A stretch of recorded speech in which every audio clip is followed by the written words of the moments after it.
अच्छा अभी भी नाराजगी तो बोल दे। आओ हंसावत हूँ। तोर ऊपर विश्वास है। मोला माफ कर दे राधा, मोला माफ कर दे। देख किशन, तोर ऊपर मोला पूरा भरोसा है। विश्वास है?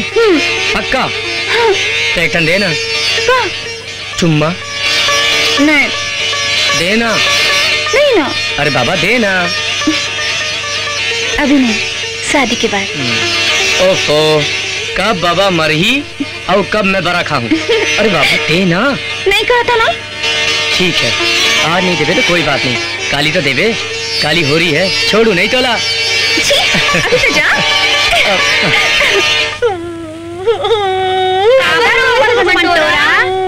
अरे कहाँ बताओ भैया, बोला तो ब्याह टूरा ही नहीं मिला थे।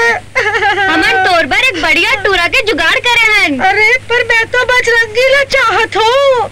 अरे एक बार देख ले। ठीक है दिखाओ।